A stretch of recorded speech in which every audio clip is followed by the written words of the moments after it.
everybody? Ben Rogers here, the Raptors Digest, reacting to the Toronto Raptors 114-105 heartbreaking loss. Once again, Ryker, obviously this one doesn't really follow the similar pattern of the heartbreaking games we had on that road trip where we'd be right into it, we'd be playing well against some good teams and then just couldn't pull it out down the stretch.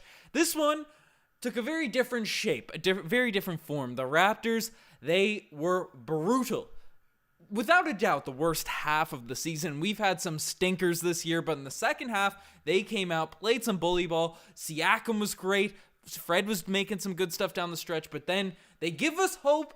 They make it look like they're coming back, erase a 34-point deficit, and then end up getting their backstab. What is it? The daggers by Anthony Simons. How are you feeling after this game, Ryker?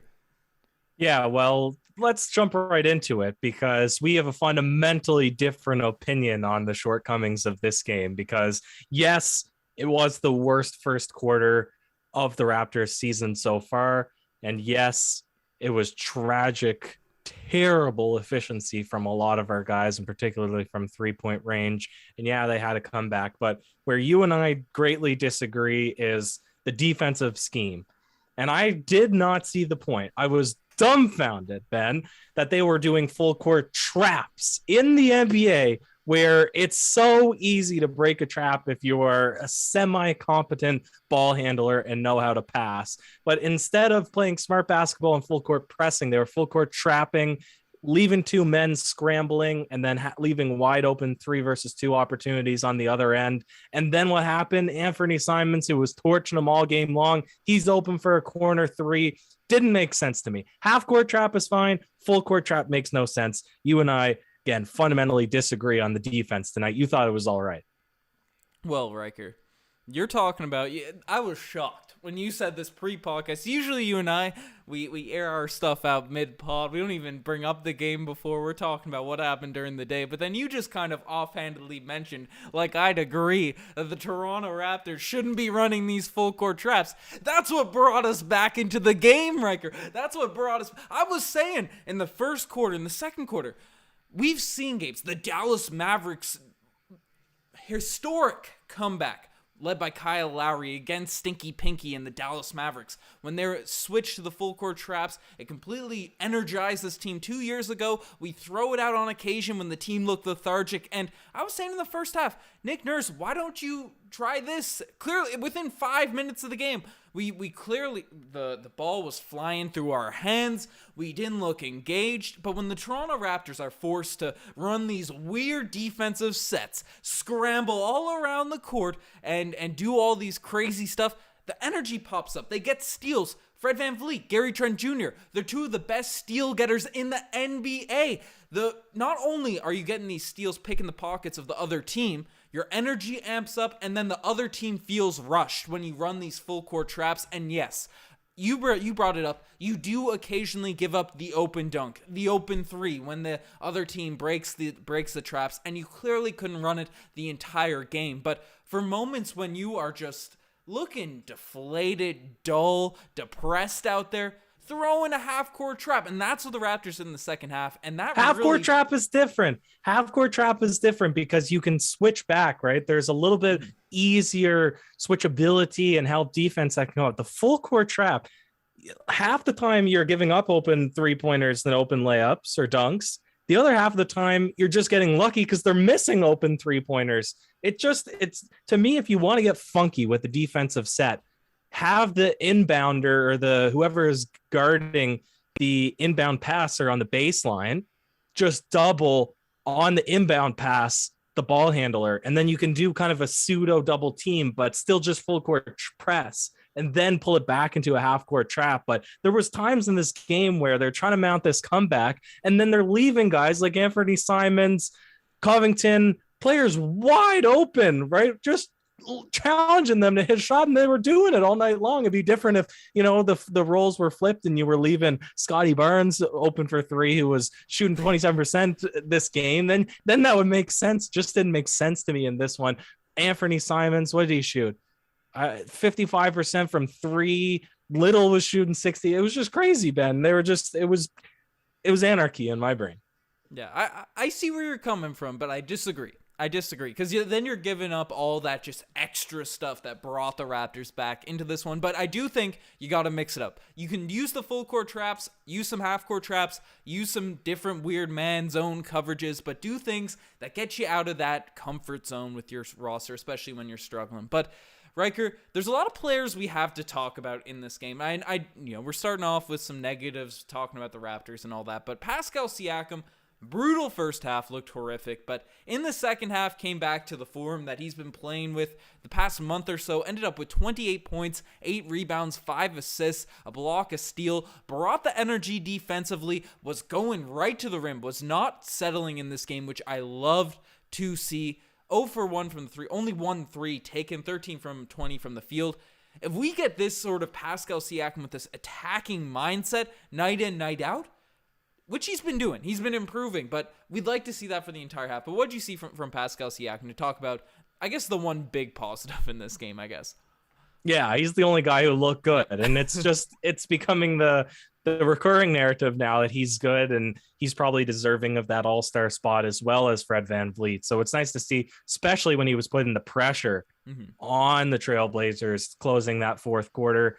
Had a couple dunks, I don't want to spoil it. I probably just spoiled the second one, whatever, but he was attacking the basket. You need to see that for him, and it's good that he's comfortable doing those things again.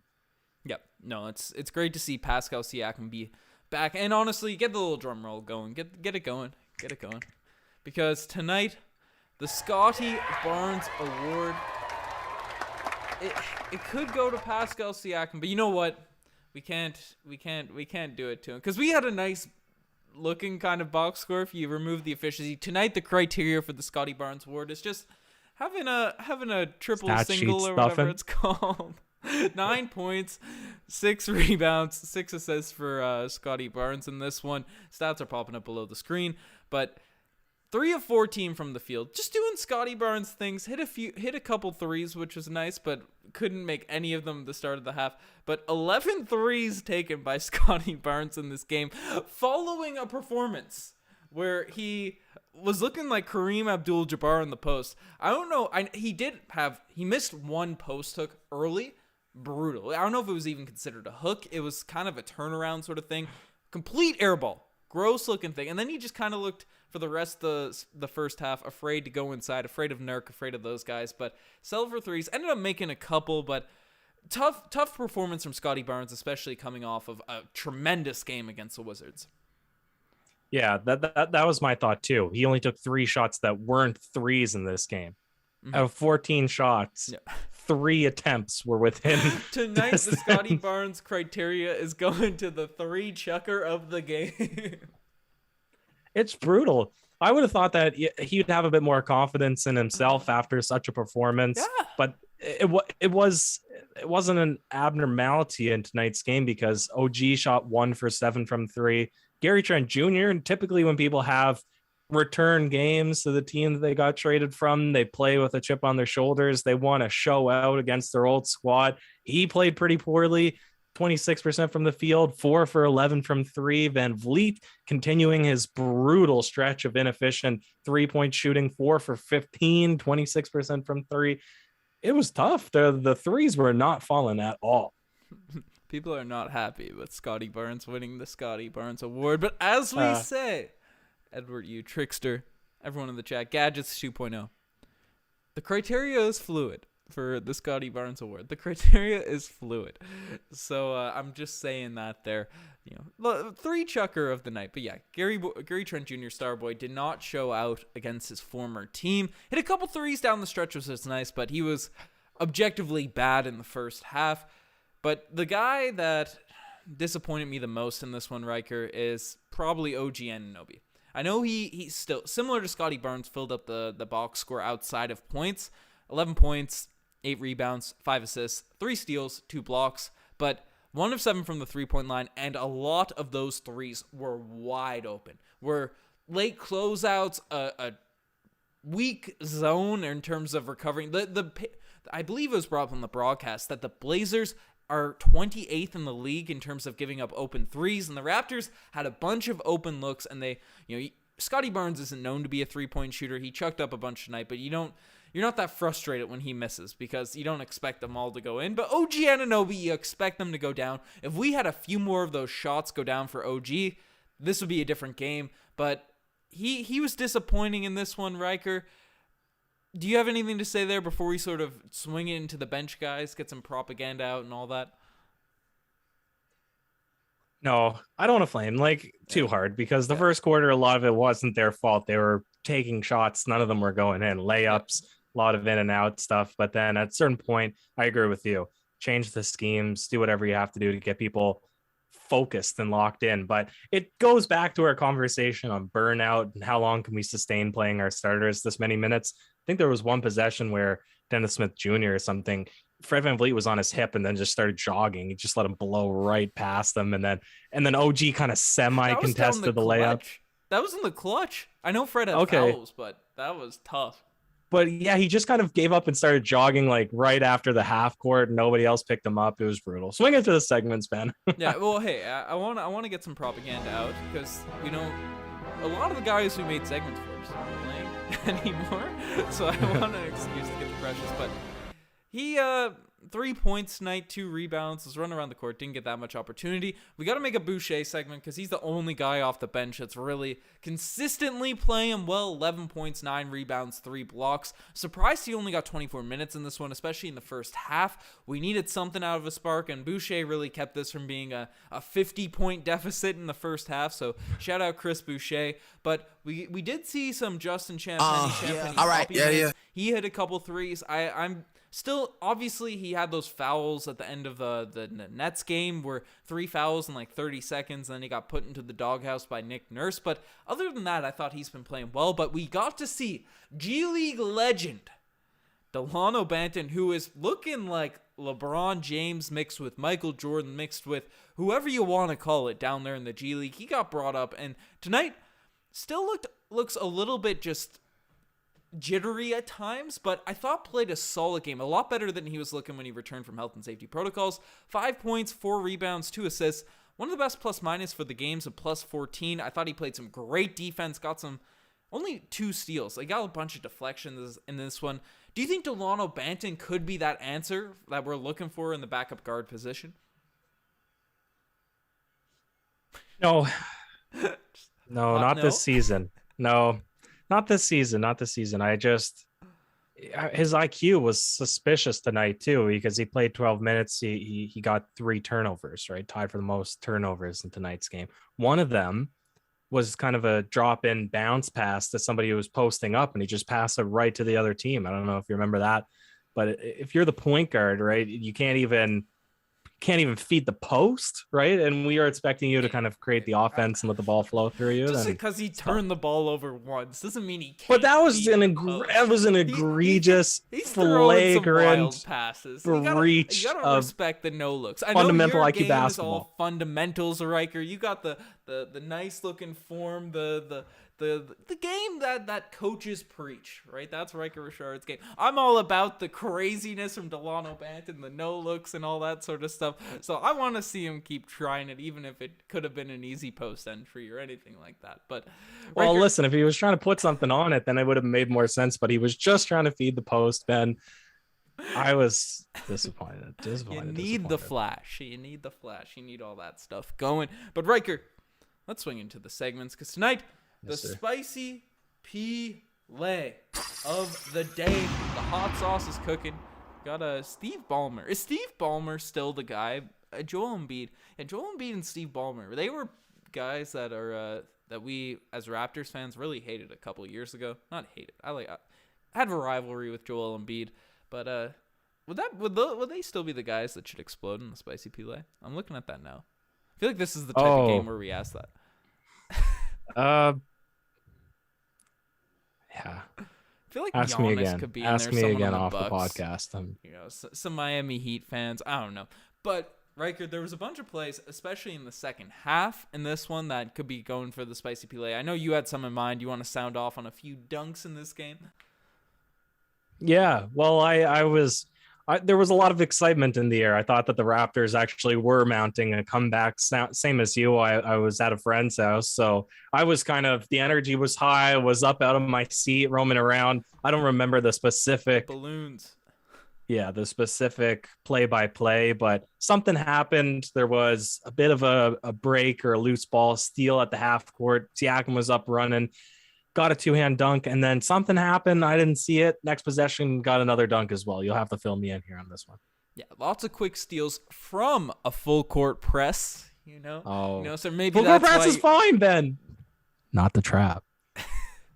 Maybe that's why you missed it. You didn't see the great plays. You turn the eyes off when the Raptors are making their runs.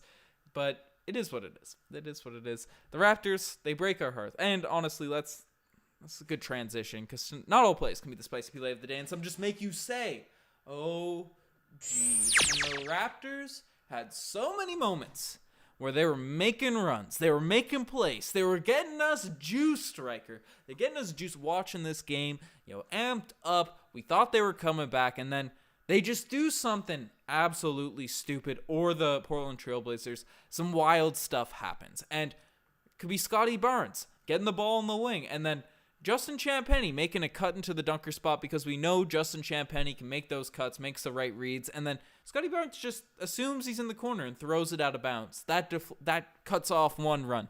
The Raptors are playing some good defense. They're getting steals. They're doing this, and then Yusuf Nurkic does a Harlem Globetrotters rip-through scoop shot, which, one, shouldn't be called a shooting foul because it's a rip-through. That should be a side out of bounds even if the ball went in. That's a rule they implemented a couple years ago. I know they've been backing off on the rules that, the pump fakes and jumping into people. They didn't call it for the first month, and now they're back calling it more than ever. But those rules were, that sweep through was taken out years ago. And now they let that one slide. So that one was a momentum swinger. We had a tip by Gary Trent Jr., which ended up getting called a foul, which was really unfortunate. We had some missed shots down the stretch. So many moments where the Raptors had it. Anthony Simons coming back and just drilling threes, even when they were guarded at times. So many OGs moments in this one. The Raptors, they broke my heart in this game. Tough to see. Big OGs in this one. Makes sense, Ben. And I've been thinking about it. I have one for the next segment. The infamous, becoming infamous, the ever infamous Paul Pierce, Golden Kazoo for worst performance of the eve. Worst performance, worst thing, worst moment, worst something. Something with a negative inclination, negative inclination, Ben. I see you as the segment finished playing on the screen. The Golden Kazoo doesn't want to appear. We did have a Champagnie pop up though. So let me get the real Kazoo, get baby. The real Kazoo. Sprint out. Show the people the lotion. Get that on the bookshelf. Get that going. But yeah, unfortunately, don't look at my lotion. Get the Kazoo. Right. This is honestly better than the animated one. But Ryker, sound off. I guess you can't sound off on the Golden Kazoo segment and play the Kazoo, but look into my eyes. Look into my eyes. Fred VanVleet should know better. He should have heard about the rule changes. The refs aren't calling on or non-basketball plays. They're not calling on non-shooting movements. They're not being lured in to blow on the whistle on non-shooting movements. And yet he was out there playing in the NBA of yesteryear, hucking up 4 shots, knowing that they're not going to get a whistle, and somehow still having the audacity to complain about it every time. All of those weird shots, that rule has been created to eliminate that exact thing, and yet he still tried it 4 or 5 times. That's getting the Kazoo. Read the rule book. You should know better, Fred. While I would agree, 2 months ago, 3 months ago, whenever November was, but Fred VanVleet has been randomly getting those. The refs have just stopped, right? There was the start of this year, it was great basketball, aggression. Things were rocking. The Raptors were winning games because they were being out-aggressioning. I'm making up words. We're both struggling with word selection here. We got to break out the thesaurus after this one and study up. It's tough. But, Ryker, we were being aggressive, and then the refs, about a month into the season, James Harden, Trae Young, they were all complaining to the referees, Devin Booker, all that sort of stuff, complaining, and then they just stopped enforcing this rule. Obviously, they did at the end of this game, but I don't know. They've been calling that stuff again. I don't like it, but Fred VanVleet's been getting a few of the calls within the previous games, but hopefully, even if it comes at the expense of a couple extra buckets from Fred VanVleet, I don't want that sort of those calls into this game, into the season, but that is what it is. That seems like more of a final alarm thing, Riker. Should I sound off and hopefully this animation plays? Sound it off, Ben. We can always fall back on the kazoo. Woo, woo, woo, woo.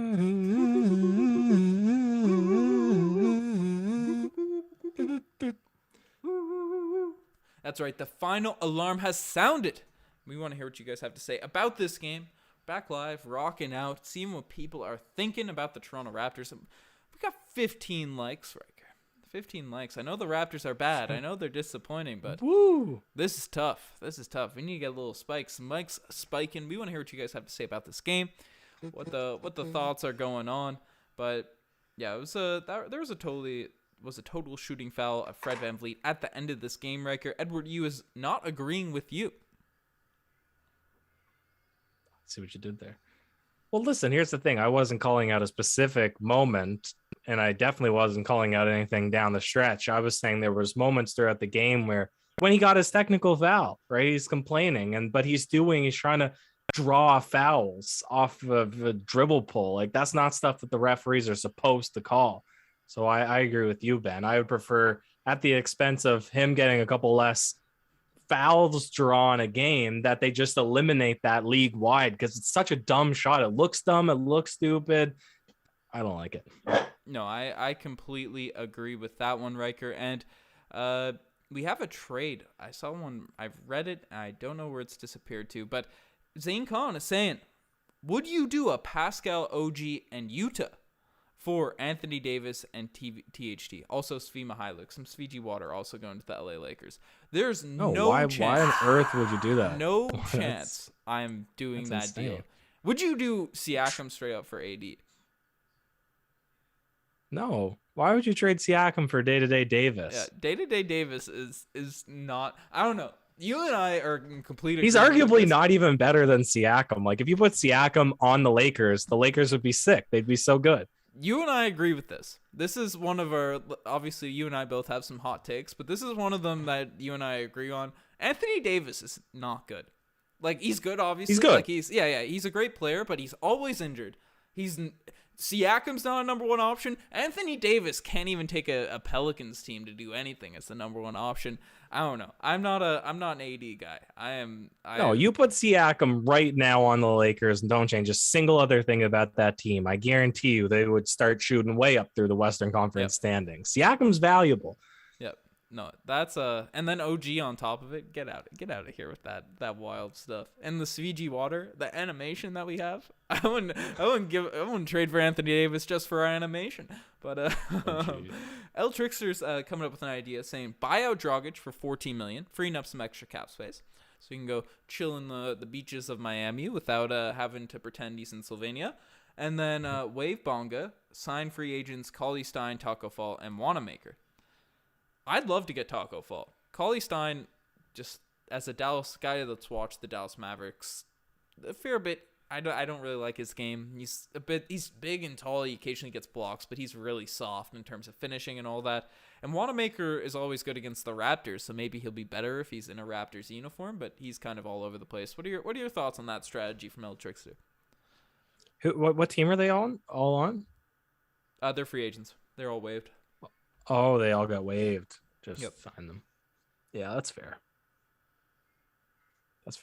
Taco Fall would be cool. I mean, there's a reason that he doesn't really get much playing time because he's terribly immobile, but he looks more mobile, though. I honestly, I'd like to see him get some consistent run. See what happens. Give him the ball consistently. See how it occurs. Because he gets blocks when he's out there. Obviously, teams usually bully P or take just...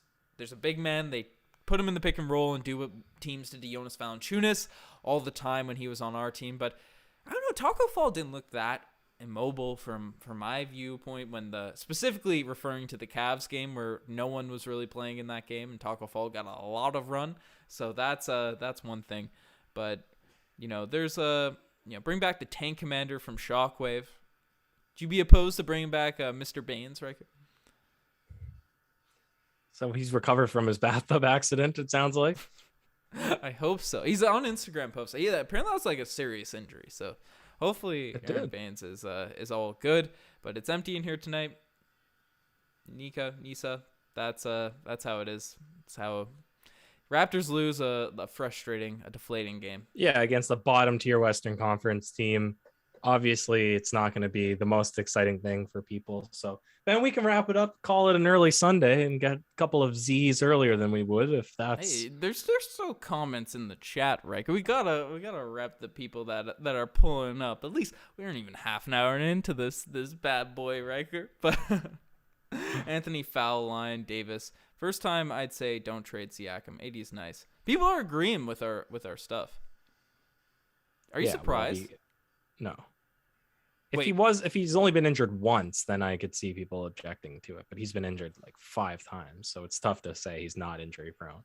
Yeah. Well, apparently we have Ryan David saying, "Did you see the OG to the Celtics rumors?"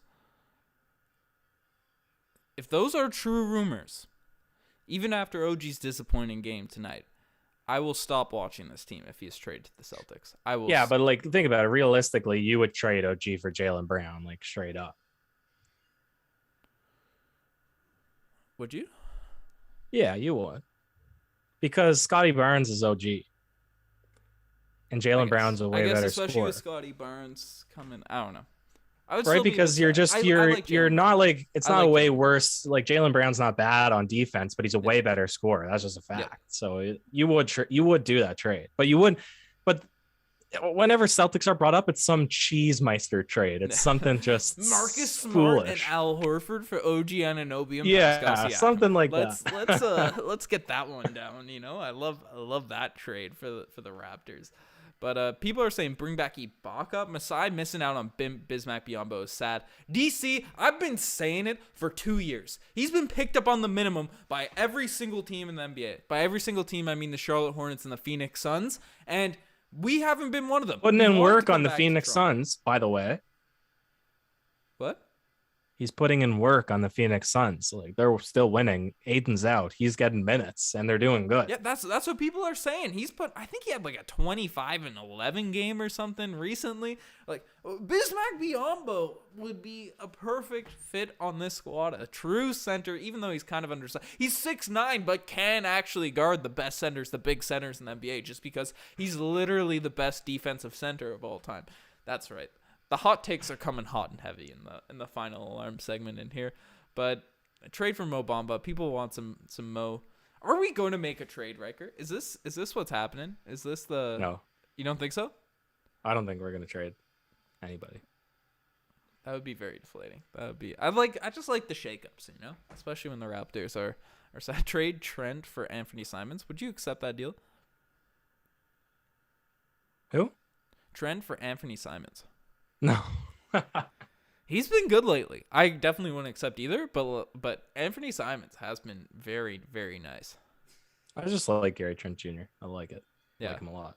I think he'll be good. He'll be good. Rashawn Holmes is available. We should probably honestly make a video on him. The Sacramento Kings have made Rashawn Holmes available for trade. Obviously, this offseason, the Raptors were rumored heavily to pick him up. Signed a big contract with Sacramento. Think the Raptors could sneak their way in there and get him on the cheap? You just said he signed a big contract. Yeah, the summer, but he's available for trade this trade deadline. Why do we want to bring in a guy on a big contract? Because he's big man. Nah. Big man. Big man, big contract. I think we searched it up. He's not a proper 7-footer either. He's 6'10". Yeah, I remember I thought he was 7 foot. I passionately said that on the pod, and you fact checked me, but it is what it is. Yeah, it is what it is. El Trickster saying let it end. Let Riker have some sleep. 11 o'clock here in Newfoundland. Catch them early Z's.